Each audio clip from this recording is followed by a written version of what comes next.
our Metabolomics webinar series. And this is a series of webinars that we've been producing as part of a research coordination grant provided by the National Science Foundation.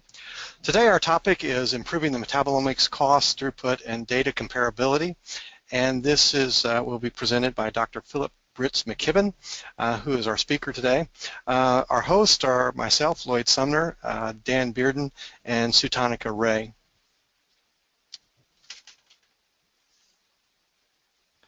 Okay, having a little difficulty with my slides. There we go. So as I said, this is a series of webinars. We have typically tried to have one each month. They typically are held on the Wednesdays. They've been floating around a little bit.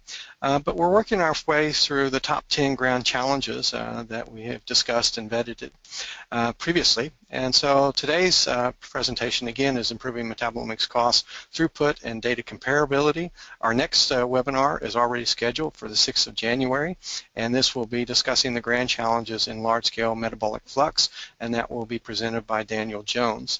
And so please mark your calendar for that, and we look forward to having you there as well. So we've had some questions about, well, where can we find prior webinars and those recordings? We have recorded many of these, and they're available online. You can find them at our Plant Algae and Microbial Metabolomics Network source as well. We've also set up a YouTube channel, and you can find those there. Eventually, we've been discussing getting these up on the Metabolomics side, Society site, and Dan Bearden tells me that those will be going up sometimes in the future. We also have a couple of social network sites out there as well, and we would encourage you to engage in those if you should so choose. So just to start with a few logistics, we ask that people sign in with their name, and that just allows us to see who's online, and it allows us to record the attendees as part of the meeting. If you sign in anonymously, already have signed in anonymously, then you must log off and re-log on to get your name associated with that. So if you have technical questions, some questions about audio or video, we ask that you enter these into the chat session here. And Sutanika Ray is in standby, and she will try to help you work through those technical questions that you might have. During the webinar, if you have questions, we encourage you to use the question webinar or question icon that's part of the GoToMeeting. Just click on that, enter your content, and we'll try to answer those questions at the end of the seminar. So during the presentation, we'll mute everybody just to improve the audio quality for all. And then, but if you have questions, please raise your hand, which is also another icon up here, and we will try to address your questions or comments during the discussion period. So our goals are really to provide a 15 or 20-minute background information presentation, and then we look for or trying to get public feedback. Typically we would like these to go an hour, but many of these have been going way over that and up to an hour and a half. But out of an hour and a half, I will start bringing this to a close. But again, we welcome your feedback, and that is the purpose of this. So we would like and encourage lots of discussion. And the idea is that we want to discuss, vet, and prioritize the grand challenges that really are facing metabolomics community, and then go from there. And sorry I didn't update that part there, but today it will be on cost and throughput. And through this process, we're hoping to build better community consensus and go from there. And this is an opportunity for you to be heard, to network with others, and then hopefully we want people to begin to think about solutions. These can be as individuals, but more often these grand challenges are going to have community type of support to address them. So today's discussion leader and presenter is Dr. Philip Britz-McKibbin. He is an associate professor in bioanalytical chemistry. He is also a cystic fibrosis funded Canadian researcher, and he's at the Department of Chemistry at McMaster University. But before Philip gets started, we would like to take some poll questions. This gives us some unbiased opinion from the audience that provides quantitative feedback. And Dan Bearden is going to lead these poll questions. So with that, Dan, I'll hand over to you. Okay, great. Yeah, there's a series of questions before the seminar starts, and we will poll you afterwards to see whether your opinions have changed any. So the first question is, which platform is most suitable for low-cost, high-throughput screening in metabolomics? And there's a number of platforms listed there. If yours is left out, we're not picking on anyone. So if you could go ahead and respond, I'd appreciate it. Yeah. So we're seeing responses. 37% have voted. 55, 63. So it seems like we have a split audience. There seems to be several methods that are coming to the top. So Yeah. NMR, LCMS, and infusion MS. So we have split opinion there. That's interesting. 82% have voted, so we'll close that one in 3, 2, 1. Let's see. Come on, machine. The next question is, which platform is most suitable for large-scale metabolomic studies with better long-term data comparability? And it's the same list of platforms before, so please cast your vote.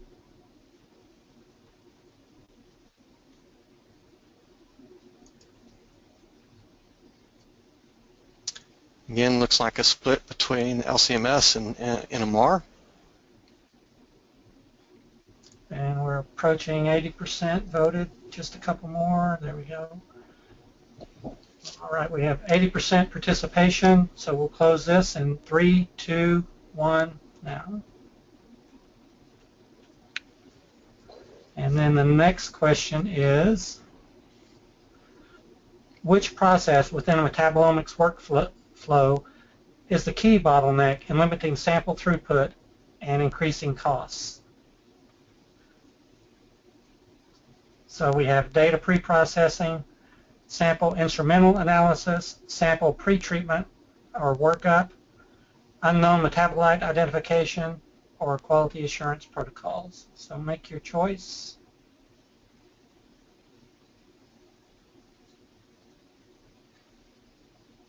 %73 have voted.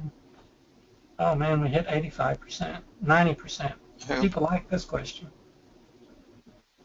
All right, so we'll close this in 3, 2, 1. All right. And then the next question is, and this is the final one, which feature would you exchange in order to gain higher throughput in metabolomics, meaning there's some trade-offs that you might have to make. The first choice is lower sensitivity and metabolome coverage. Next is reduced selectivity without isobar resolution. Next one is poor matrix tolerance and data comparability. Next one is higher cost per sample. And the final one is more complicated sample workup protocol.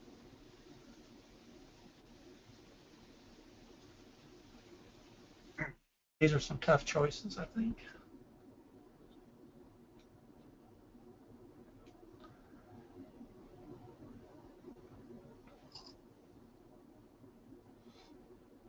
Okay, got over 85% participation. So we'll close this in 3, 2, 1. Okay. That's the end of the poll questions for right now. All right, so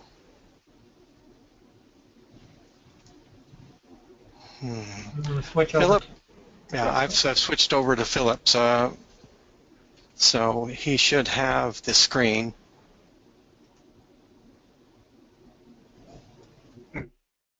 Philip, you still there? Yeah, I'm here. Okay.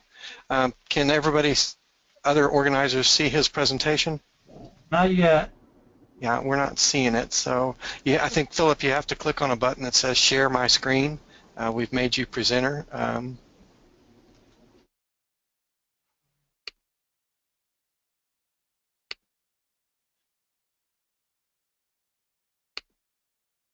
All right, there it is. Yes. So if you will go full screen, yeah, there we go. And it's over to you, Philip. Great. Thank you, Lloyd, for the introduction, and Dan for helping out with the initial poll questions. So it's my great pleasure to provide you a forum to discuss one of the many grand challenges in metabolomics. And one item that really has faced us in our own research is how to address really a paradigm to improve throughput, yet reducing cost, yet not sacrificing data comparability or robustness. And as you saw, perhaps you've noticed with the poll questions, it's very difficult to achieve all three sort of criteria simultaneously. And I think the big challenge with metabolomics is how to increase accessibility to the research community, often, especially for larger scale studies that are constrained by cost, by accessibility, that often require major infrastructure investment to do high throughput and large scale studies. So it's my pleasure to discuss this with you today.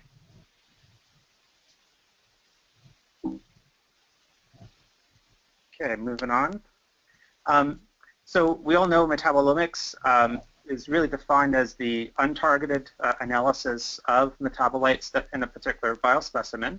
And really metabolites are the sort of end products of gene expression, yet they play much more important roles because they also represent and reflect the environment and the diet. And the big challenge and promise of metabolomics is that many chronic diseases are in fact environmental in origin. And metabolomics is a great opportunity to capture the dynamic between host metabolism, chemical exposures, and microbiota. So one example here just shows you this interactions that metabolomics can capture in this particular case. And here we're looking at the influence of both environment and gene, as well as lifestyle. But this example will be in the case of indole 3 sulfate, which is derived from tryptophan, which is modified by host metabolism and microflora. But the big challenge in especially clinical-focused metabolomics research is how can we detect small treatment effects in the population while resolving many synergistic and confounding factors that might impact, say, chronic disease risk in the population.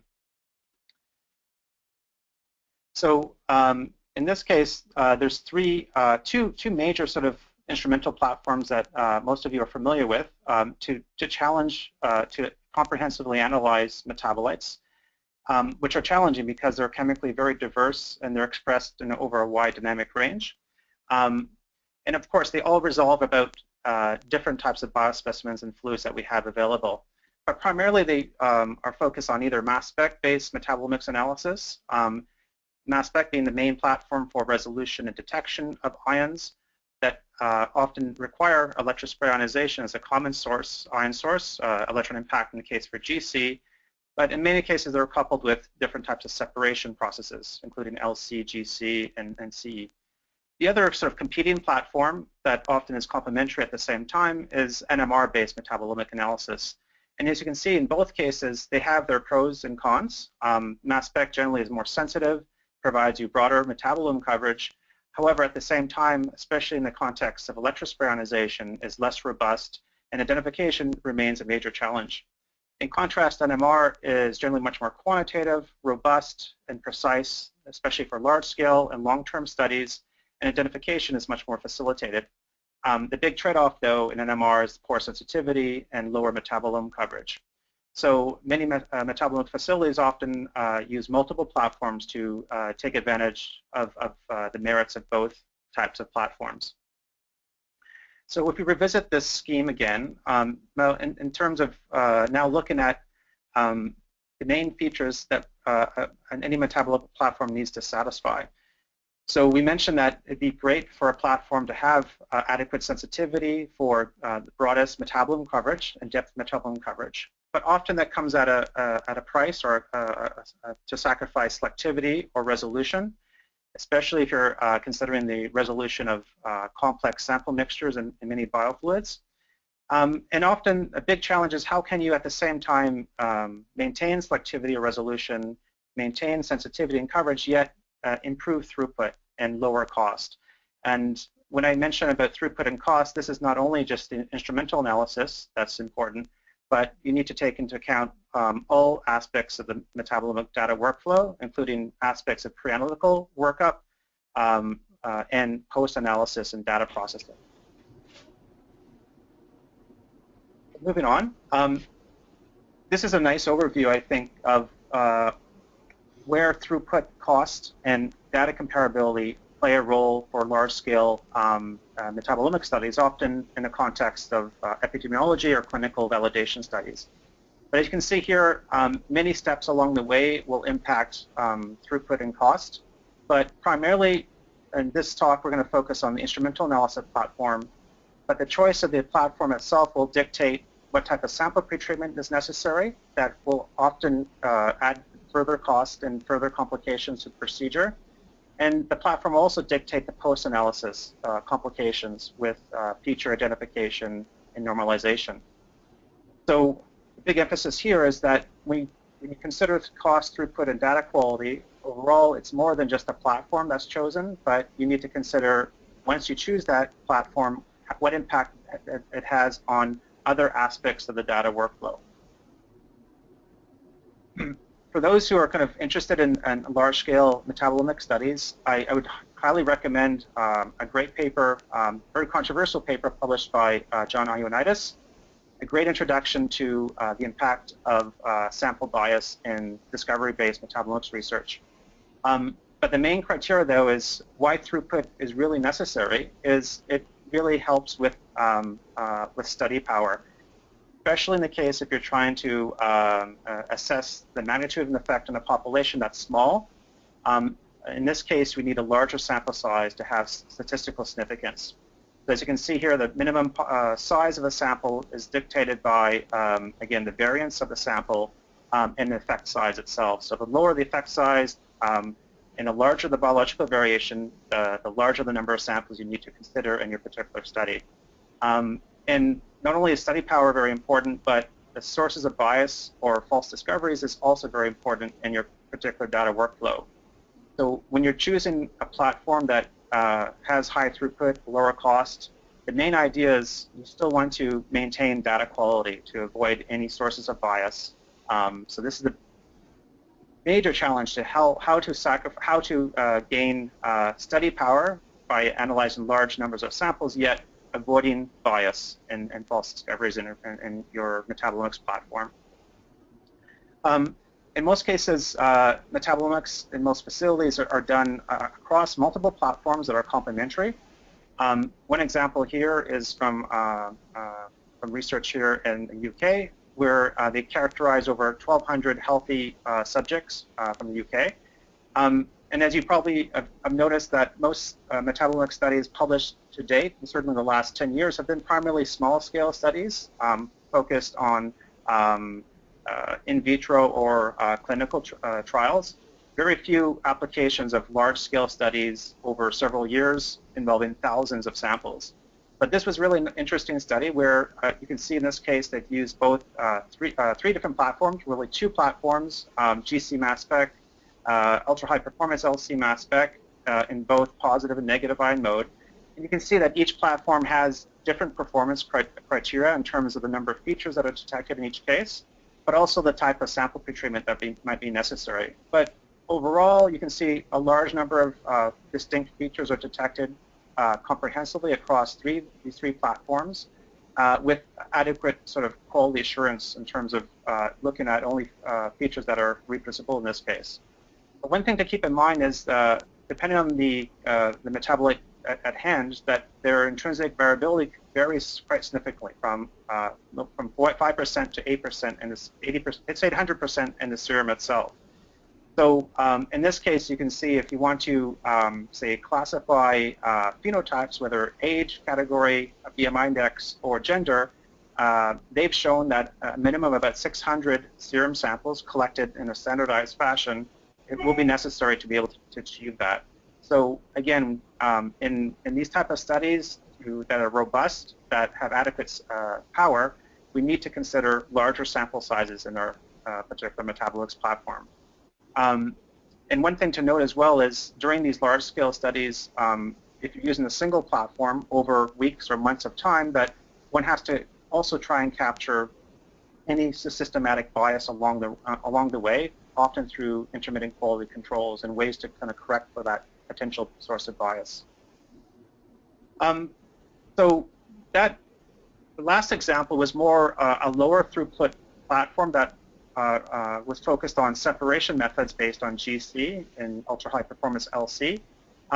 It's a lower throughput, higher cost, much more data intensive. In contrast, NMR is probably the most promising platform for large-scale studies, primarily due to the simple sample workup requirements that are necessary.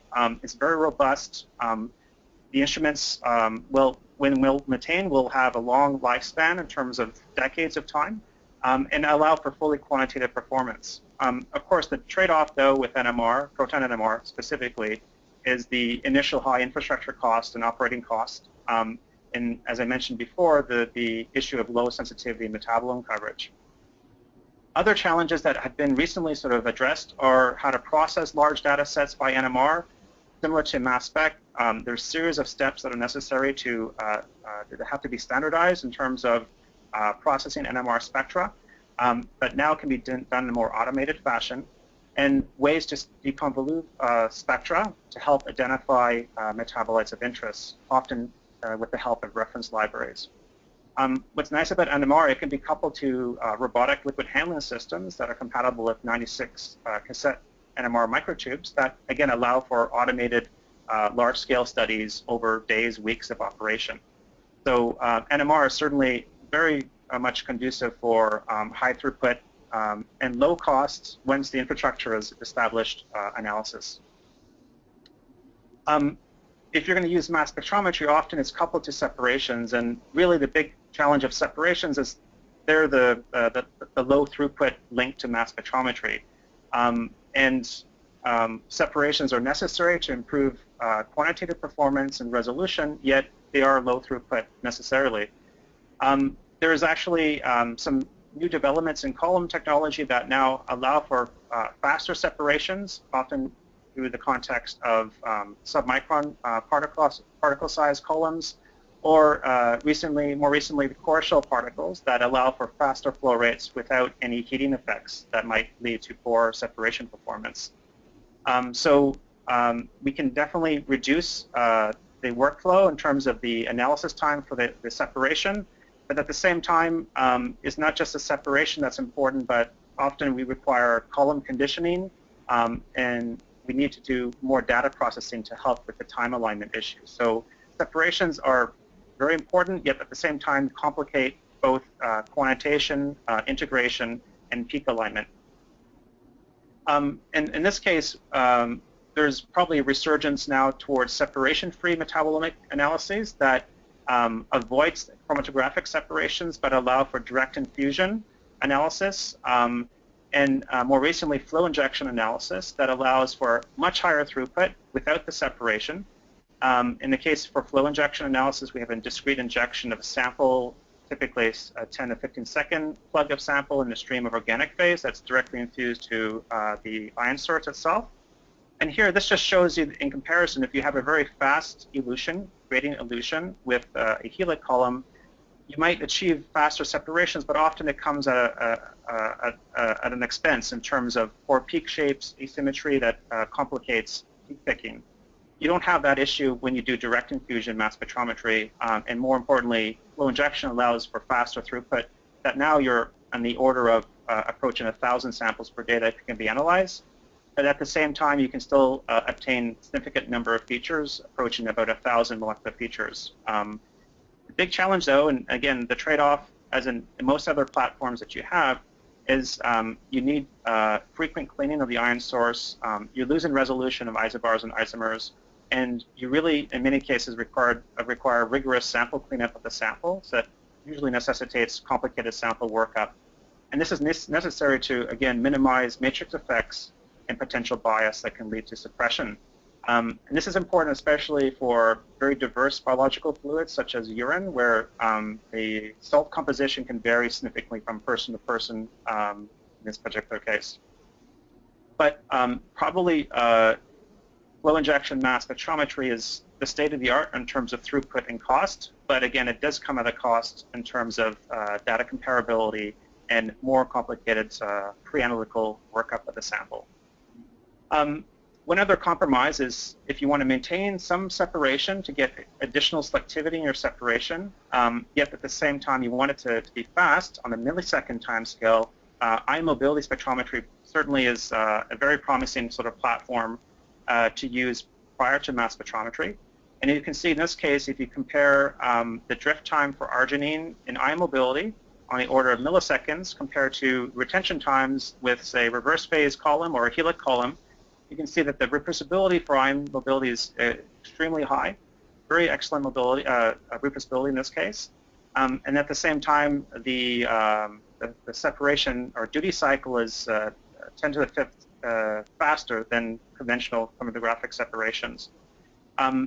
Of course, this comes at a trade-off, though. So ion mobility does have a limited peak capacity in terms of being able to resolve complicated mixtures of samples.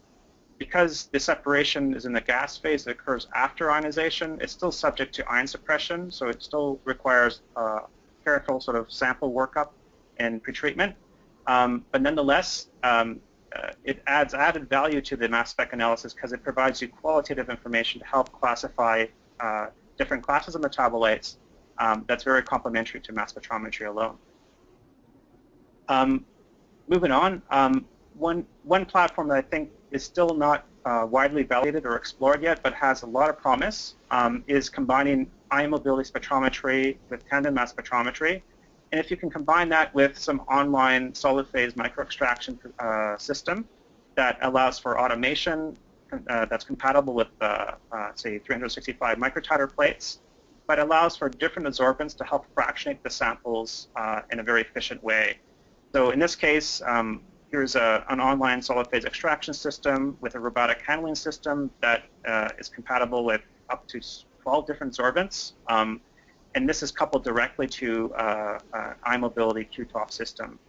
So you can see here the duty cycle for analysis of a single sample could be at downwards or below 1 minute per sample, and in a very sort of integrated, efficient way. But again, the performance, long-term performance and cost effectiveness of this type of platform still requires further validation in larger scale studies. So one other option to consider is up to now separations tend to be slow because of the elution time that's necessary. But more importantly, it requires, the paradigm typically is 1 sample per run. One benefit of certain separations, such as capillary electrophoresis, is we can actually consider separations that are done in multiplex fashion. So if we can do a serial injection of samples in a single column, the big benefit here is we're still using 1 mass spectrometer here. We're not doing multiplexing in parallel, or multiplexing in series. And the big benefit of electrophoresis in this case, similar to ion mobility, is the mobility here is under constant conditions, so it's an isocratic buffer. So when the samples, when a voltage is applied, that all the samples in each sample segment will migrate at a constant velocity. This is unlike the case for typical LC or GC separations that require gradient elution. And if we have a suitable mass analyzer, such as time of flight, we can actually acquire data in real time. And as you can see here, that single separation time of, say, roughly 20 minutes or so, we can now couple in 7 or up to 10 samples per run. So the effective throughput in this case is approaching direct infusion mass spec, roughly 3 minutes per sample. But as you can see in this case, we're not sacrificing the separation performance in terms of resolution, resolving, say, isomers here of leucine in this particular case. Here's one example from our work itself that you can see that this type of multiplex separation method we find is a good compromise between throughput, cost, and data quality. In this case is a cohort of overweight, obese females that partake in a short-term exercise intervention. What we have here in this case are plasma samples collected at baseline, post-exercise, and then at rest. And we have the same subjects perform the, in this case, strenuous exercise protocol while in their naive state. So these are the 3 timelines here. And then we repeat this sampling again after 6 weeks of training at the same workload. And here are the same 3 samples collected from the same person, but now after 6 weeks of exercise training.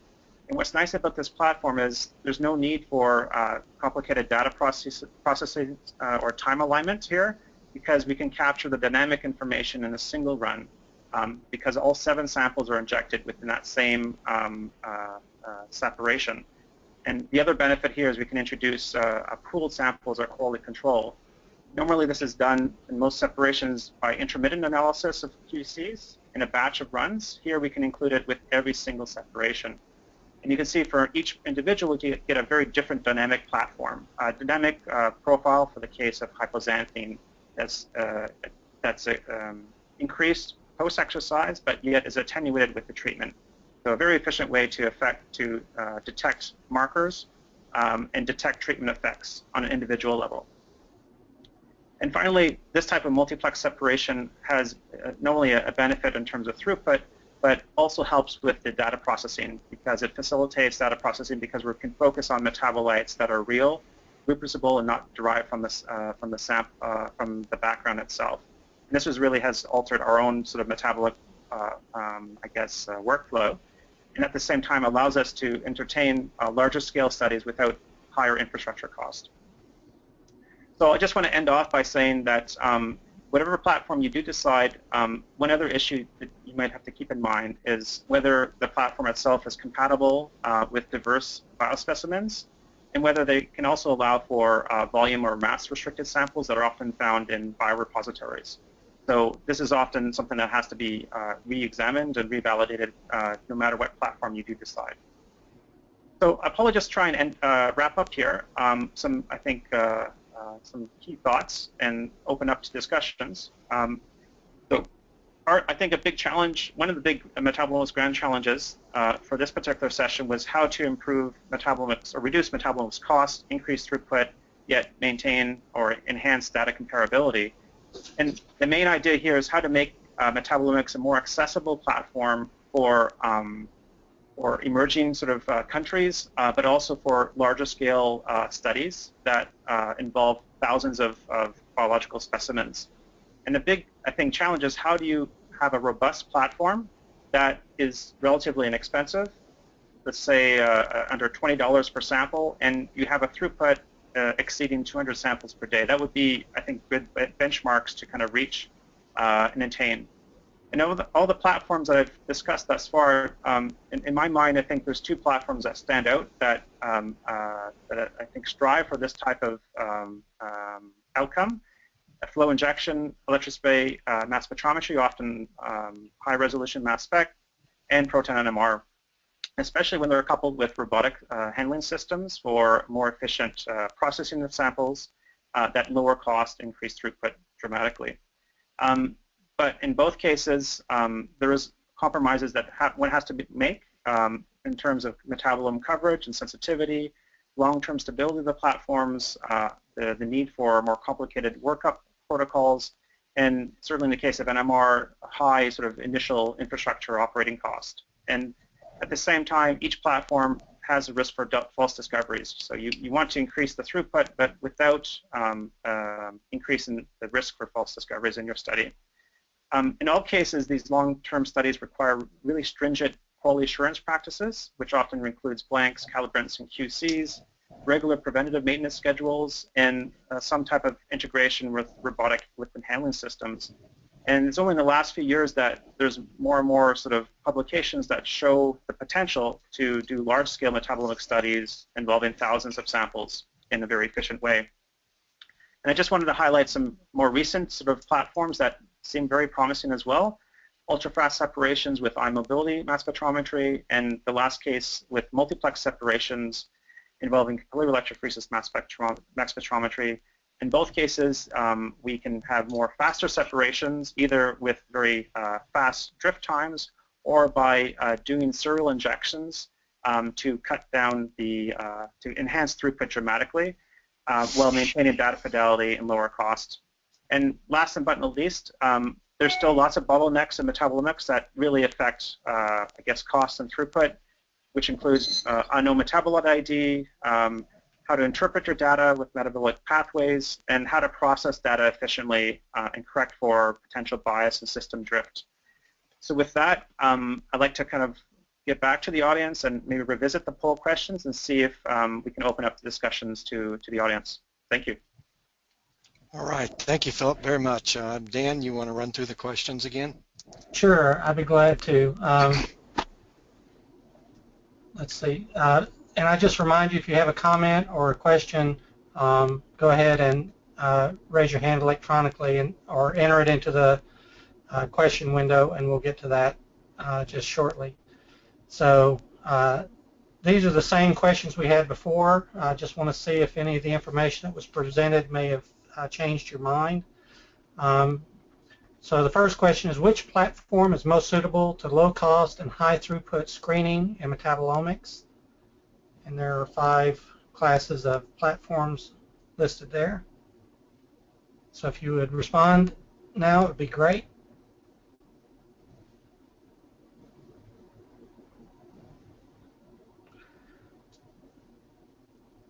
%60 have participated. We need a little more.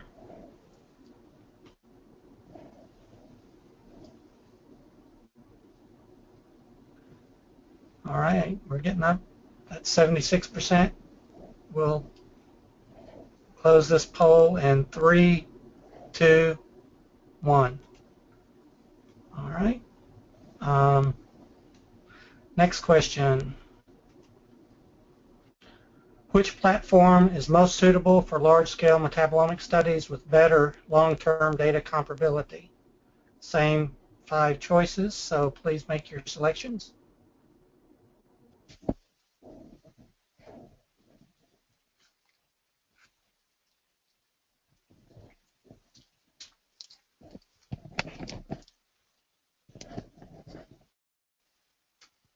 All right, 70% of you have participated.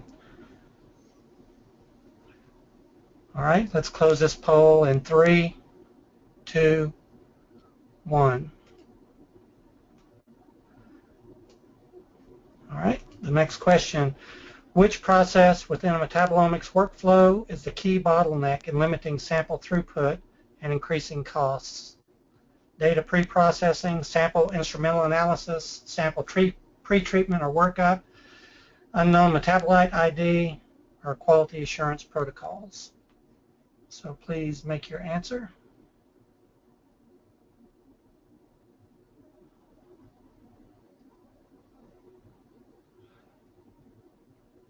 %60 of you have participated.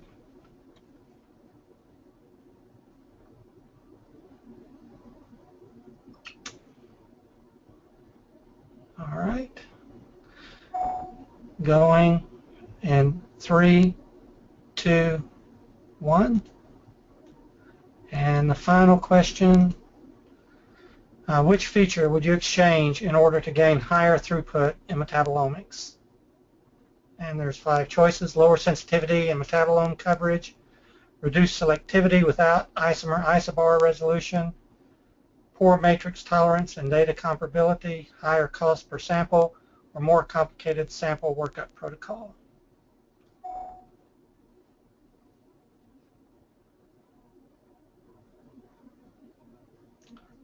Okay, that's 60% of you have responded.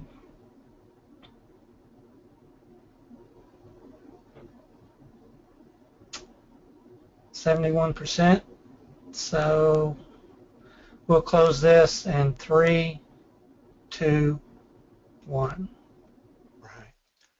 Well, thank you very much for your feedback on the poll questions. These are very important because they provide quantitative information about opinions. Dan, did you want to maybe go through the results and share those with the audience now, or do you need a little bit of time to work those up?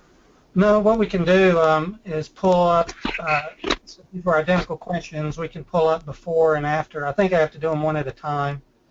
Okay. So let's go do that. So here's the first question: which platform is most suitable to low cost and high throughput screening?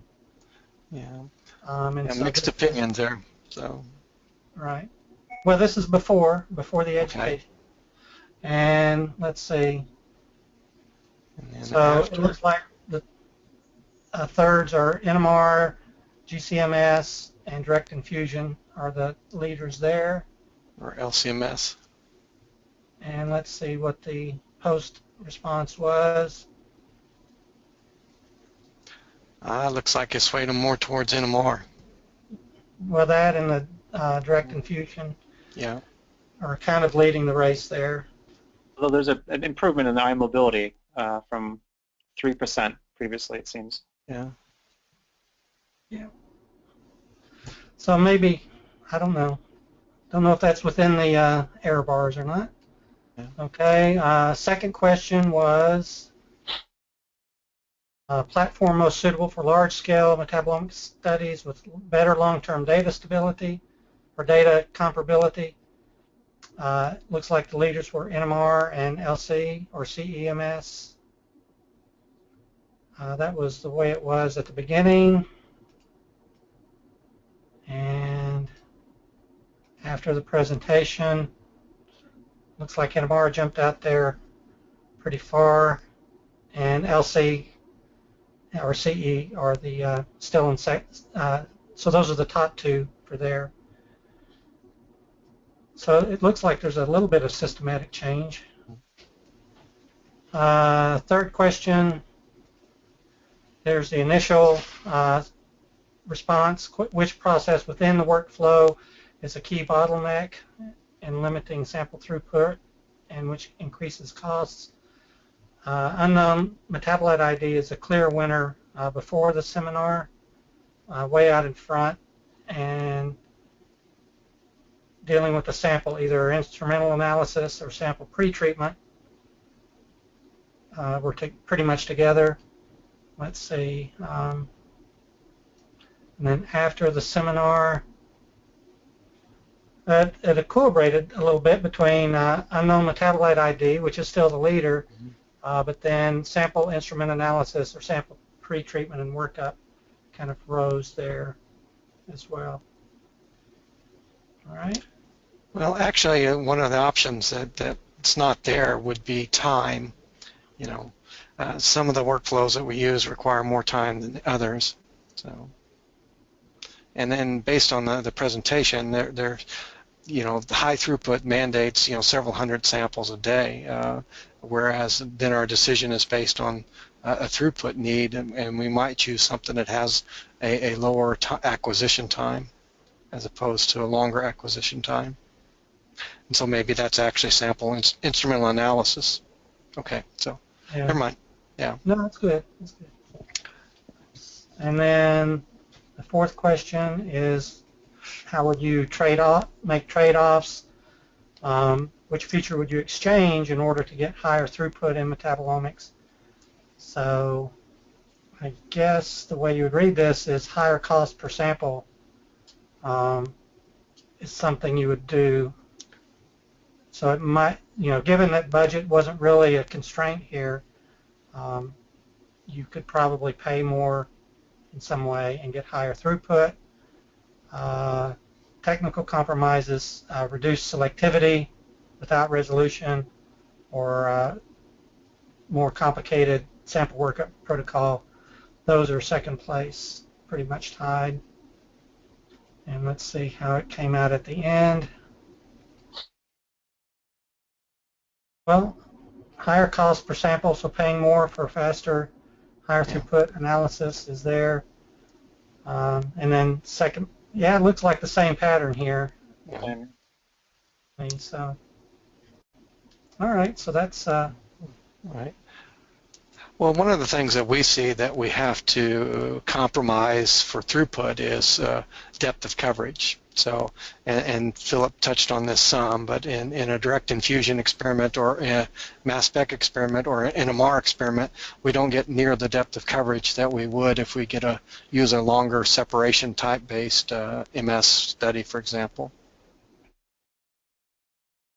Yeah, I think even with direct infusion mass spectrometry, you still have issues with ion suppression and, again, isomer or isobar resolution. So, yeah, you gain with the separation. And I think most small-scale studies, the separations are typically used in conjunction with mass spectrometry. I think the big challenge in this case was more kind of highlighting how would you then use those same platforms for larger-scale studies when cost is an issue and time is an issue. Yeah. Well, we're constantly faced with these value-based decisions, but usually if you think about scientific quality, we always want more coverage. And so as we begin to think about our experiments, future experiments, maybe we kind of need to focus on maintaining the best quality or coverage that we can, but somehow alternatively reducing or increasing throughput. And so you mentioned multiplexing, and I think that that is a very interesting and potentially valuable concept, because you're doing similar type of analysis, but you're not giving up quality, or as much, significant quality. Maybe you could comment more about that. Yeah, the multiplexing really came about in the last few years in our lab, and it mainly came about because of our infrastructure limitations. So if we wanted to do larger scale studies, we needed to invest in more mass spectrometers and have more instruments in parallel, which often are in the case in major facilities. But that prevented us to kind of consider larger scale studies. And the multiplex separation, as you saw in the slides, is really how do we actually maintain all the benefits of the separation, yet increase the throughput without sacrificing data quality. And that's really hard to achieve. In most cases, as we see with the direct infusion mass spec, often the major challenge is you lose the benefit of the separation to maintain that throughput. And I think that multiplexing, really it's simple because there's no modifications to the instrument. You're still using a single mass spectrometer. So you would get the similar throughput by purchasing 7 or 10 instruments in parallel, and we can get that type of throughput in a single run. And it's not only a throughput question, but it actually helps with the data processing and data fidelity, because those different samples are entering the ion source offset in a short time frame within minutes of each other. So it's very easy to do data comparisons to pick out differentially expressed markers in different samples without further data processing. So really, it captures both throughput, cost, and data fidelity or data comparability quite well in a very, I think, unusual way. I've seen other people do it for LC, but they're not like multiply injecting. They're actually using multiplex separations where they have multiple columns and are injecting multiple samples on each of those columns, and then combining the effluent and using the MS to scan that, or actually having multiple spray heads where they're sampling the mass spectra at a higher rate. And again, I think that's a very promising area of research, because again, it allows us to get similar depth of coverage, but not sacrifice that area to get the higher throughput. So we have a question from Daniel. So Dan, can you actually unmute him? Oh, he is unmuted. So there, Daniel, go ahead and ask your question. No, there was a comment on multiplexing. Now there is reagents, labeled reagents that you can add to your trypsin digest, or even for amino acid analysis, that allows you to label multiple samples, then pull them and inject it at once. I mean, the TNT from Thermo, I think, you go up to 10 multiplex samples with thousands and thousands of peptides. I mean, everybody's going there because the instruments are getting faster and faster and faster. So you could also multiplex this way. Yeah, that's a good point. So that would be most likely in either isotopic labeling of samples with perhaps different stable isotope compounds, that you can actually encode information through mass to the sample prior to the actual analysis. But you're right. There's other ways you can actually multiplex. But I guess in that case, you need to have, there's an extra step involved with some type of chemical differentization, and having access to the different labeled isotopes also would be another sort of cost issue. But again, it might override and save you costs in terms of the throughput advantage as well. But you're right, there's isotope encoded labeling is definitely a possibility to increase throughput with conventional LC mass spec separations. Yeah.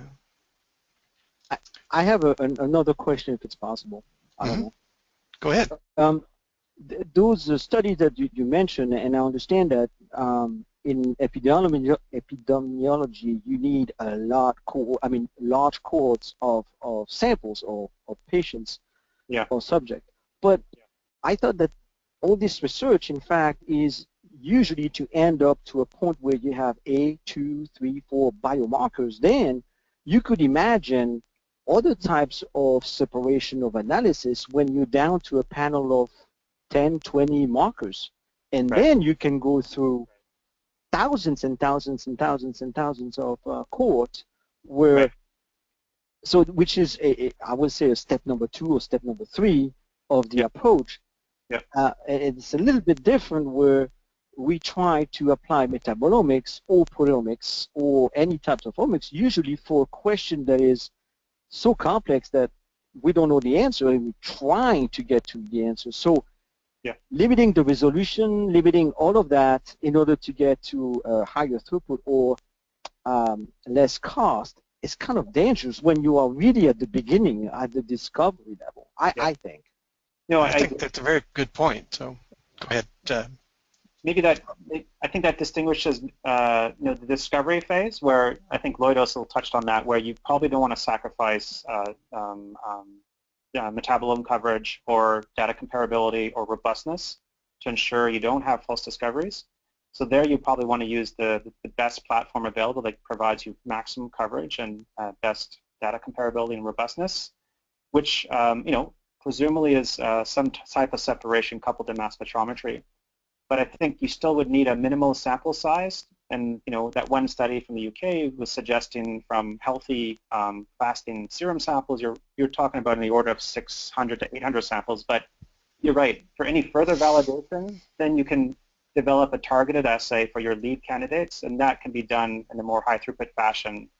But you're right. I think in the discovery phase, you definitely don't want to sacrifice robust and broad metabolome coverage, so you don't risk any false discoveries or false positives or false negatives as well. All right. Thank you.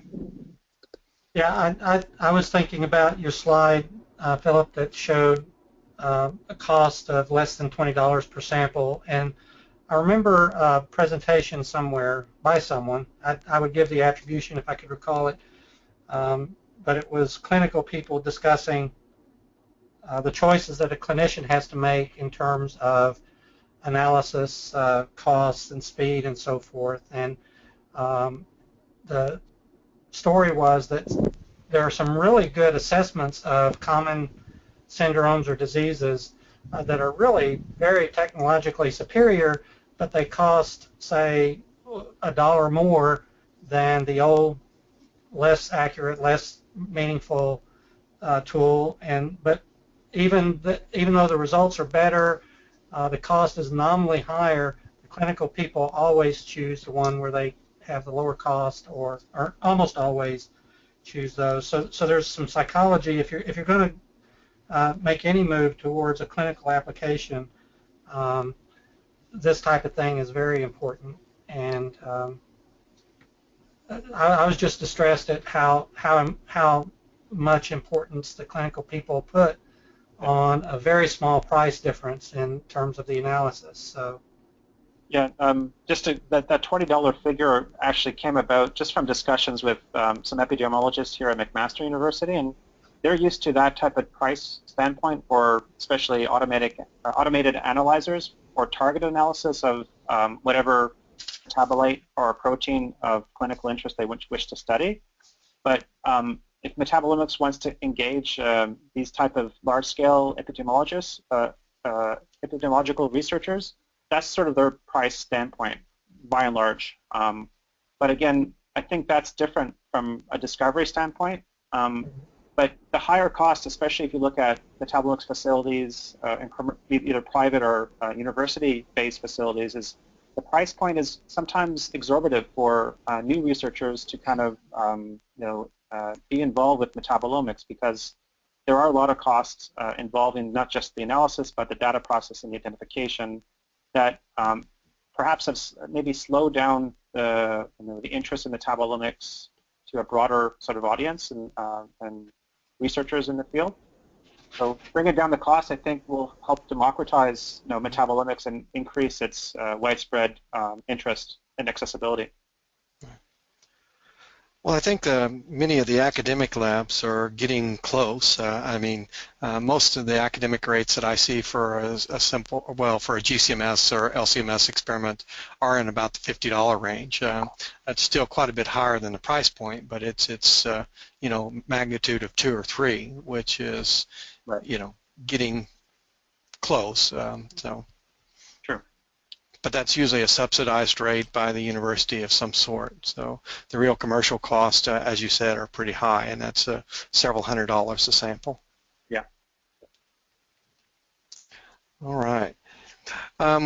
We have time for other questions, so we encourage our attendees to type in their questions or raise your hand, and we will get you in the queue. Thinking about the ion mobility, I think that's another interesting area that offers some great potential. My understanding that the resolution of most commercial instruments now range from 50 to maybe maximum of 100. Where do you think that needs to be to make it really competitive to a more comprehensive profiling method? True. So I think this is, again, the sacrifice for the for how the very fast drift times on the millisecond, 10 to millisecond time frame. That you're right. The peak capacity, resolving peaks in that single separation is constrained. But I think that's still the trade-off between throughput advantage and I guess metabolome coverage or resolution that one has to make. Well, I think it's a good step up from just simple infusion, just to do an infused ion mobility type of experiment. But I guess I was just pushing you for a more quantitative number. If you had an opinion, does it need to be 500, and then we can do it in a minute or less? Right. I think something of that magnitude would be very competitive.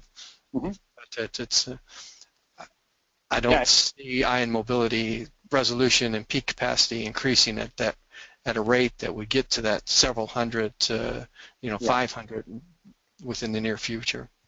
Yeah, unless one has designs very sort of extended path length ion mobility sort of chambers per se, and using the right type of buffer gases as well during the separation process. But you're right. I think to get an order of magnitude improvement in peak capacity, there would have to be obviously a sacrifice of the throughput, but probably the benefit is still outweighs that challenge per se. Yeah. Looking at your benchmark numbers, you said 200 samples today, and I did a quick calculation, and that's like 7.5 minutes. So there, I think if we could make the resolving power better for ion mobility, even at the cost of a little bit of time, relative time, if you increased it 2 or 3-fold, you're still talking, less than a minute experiment. So yeah. And but again, when you consider ion mobility in the context that you have to kind of not decouple the instrumental analysis and then the pre-analytical steps involved, and because ion mobility is a separation that occurs after ionization, it's still going to be subject to ion suppression and matrix effects. So in some cases, you might save a lot of time, 10, 100-fold faster separations, but at the same time, you have to put more effort with the sample preparation.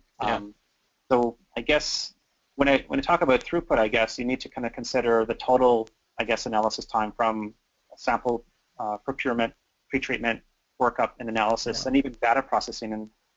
And certain techniques are more, the data process is more simple, especially in many cases when you don't have chromatographic separation. The separations tend to lead to more significant drifts in time, which needs self-correction and alignment for, as opposed to doing just direct mass spectrometry itself. Yep. All right, we have another question from Danielle. Yeah, we're talking a lot about the time it takes to acquire the information and how it is easy to process that information. I understand that quite well. Using GC by GC alignment is key, and that takes, from a computer standpoint, a lot of time. But we have now talked about all the times that my colleagues in the omics area are repeating experiment because they don't have the right standards or set of standards that are quite cheap to access, so you can build your own library, or even the access to libraries that are already made, you know, for specific instruments. Take an example for GC high resolution mass spec. They're not available. I think that there is a lot of cost reduction if we could put our heads together and make, I don't know, standard sets available in 96 well plates, and also having databases available for everybody, so you wouldn't spend so much time trying to find out your biomarkers, or maybe the identity of your biomarkers, and then you can jump to step number 2. I am looking for those X number of biomarkers. Yeah. I think there's a big problem there. Philip, would you like to comment first? No, so I think the throughput, although I emphasize more in most cases, the instrumental analysis part of the picture, but and the pre-analytical part, but the post-analysis, basically, you have to take into account, as was discussed right there, was the whole process itself in terms of how to save costs or time and how to reduce the intensiveness of how to process and identify compounds. So, yeah, one has to consider the whole picture, really, to understand whether there's a real improvement in total throughput. Yeah. Just as a follow-up to Daniel's question, is that there are some spectral libraries available, and there are some publicly available, well, not commercially available, chemical libraries. I believe Sigma now offers one, as well as Chris Beecher's company, Iroa. I think they also offer some chemical libraries that you can buy and then acquire on your own. But there's a big push by the community to make more and more public spectral libraries available. Yeah. Yeah, and I think obviously GC Mass Spec has a long history of the NIST database because of its long history. Have standardized spectra that are much easier to compare. As you know, Lloyd, I guess the big challenge with electrospray tandem mass spec is the differences in instrumental platforms and operation settings that can affect the quality of the spectral matching. And sometimes that is necessary to actually build your own internal database to get better matches and controls that way. We get generally 20% better IDs or more IDs when we build custom databases. But as more and more spectral libraries move into the public domain, you begin to cover some of that instrumental variability within the spectral libraries, and then I think things will increase. The identification of successes will increase. So. All right, we've come just past the hour. Are there any other questions from our audience? I don't see any hands up at this point, Lloyd. So. Okay. Philip, would you like to make any closing comments then, if we don't have any other questions, and we'll try to wrap things up? No, I think some discussion points at the end that was really nice to highlight was, yeah, I think in terms of priority items, we want the throughput and reduce costs, but not at the expense of metabolome coverage, especially from a primary discovery-based initiative. So I think that was clear from the discussions afterwards. At the same time, one has to maybe differentiate between discovery and sort of validation. Whereas validation, once you have a subset of markers, you can then push the throughput and reduce the costs when you're dealing with larger scale samples. But I think it's clear that you don't want to have any expense at false discoveries or limited coverage in the discovery phase. So in that case, it'd be best to find a platform that still retains separation performance or peak capacity that gives you the best chance at finding quality hits that can be translatable. Yeah, and I think NMR is great. The metabolome coverage and sensitivity is limited, but again, in conjunction with solid phase extraction online with robotic handling systems, one can certainly imagine that one can boost its coverage that way. But again, there's always additional steps to make that realizable. But otherwise, no, I have no other comments. I think that the key note really is it's really hard to satisfy all sort of, I guess, conditions, cost, throughput, and data comparability. There's very few platforms out there that satisfy all those features without sacrificing sensitivity or resolution. Mm-hmm. Well, thank you, Philip, very much for your stimulating presentation and discussion and feedback. Dan, do you have anything else that you'd like to comment on? Well, I guess just hearing Philip wrap up, I thought about, I don't quite know exactly what you mean by lower metabolome coverage. I think there's several concepts that are involved in that statement.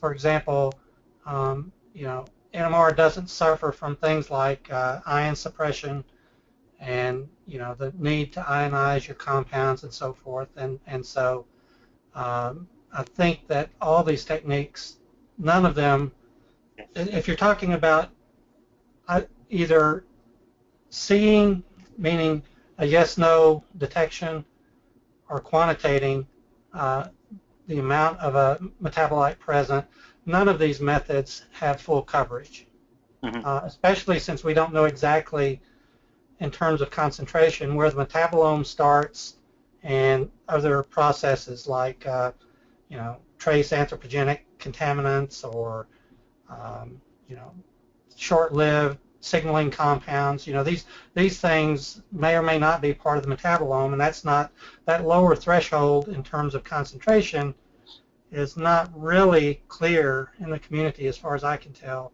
So, I mean, I know that all of these techniques have some reason that they don't see every compound, they don't quantitate every compound, they, you know, so I just wonder whether that language is really complete and fair when you say NMR has a lower metabolome coverage.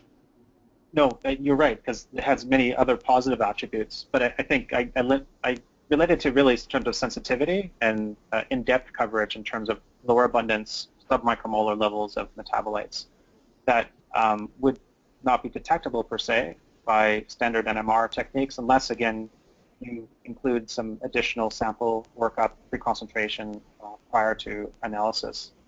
And I guess maybe similar to the proteomics and other fields is often you find many studies that publish the same type of marker that's been discovered for different diseases or different situations. And primarily they're focusing on the more abundant, readily detectable compounds that sometimes don't prove to be the origin or the cause of a causative factor in that particular, say, disease.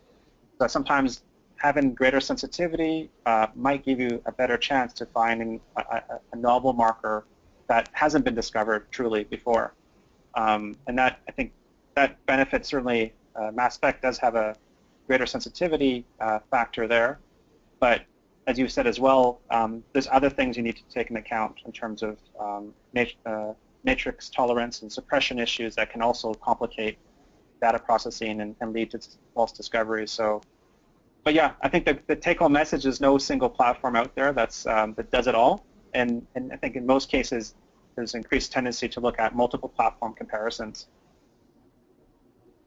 All right. Okay, well, my thoughts on depth of coverage usually relates to the number of unique, identifiable, and differentiable and quantitative metabolites that can be observed. And so most NMR studies, 30, 50 metabolites is about the number that's reported. Whereas if you look at maybe a GCMS method, our GCMS method, we can differentiate several hundred, 200 to 300 components. And of those, you know, we may be able to identify 150 or so. Yep. And so, therefore, it has greater depth of coverage is my thoughts. Yep. And that's how I would qualify that statement. So, but I think that's another argument for another day, NMR versus mass spec. So I think the question of today is how do we, get higher throughput and manage the costs? And really this is in the clinics and people that are doing large studies, this is a realistic decision factor. And it's a tough one. So, but often a decision is made on those values as opposed to the quality or the context of the data set. So, yeah. So with that, we have people dropping off. I'd like to kind of bring us to a close. Thank you again, Philip, for your presentation. Thank you to our attendees for kind of sticking with us and participating in these webinar series. Again, we will have another one next month. Dan Joan will be presenting on I believe it was January 6th, and he'll be talking about metabolic flux. So until then, take care, have a happy holidays, and all the best. Bye now. Thank you very much.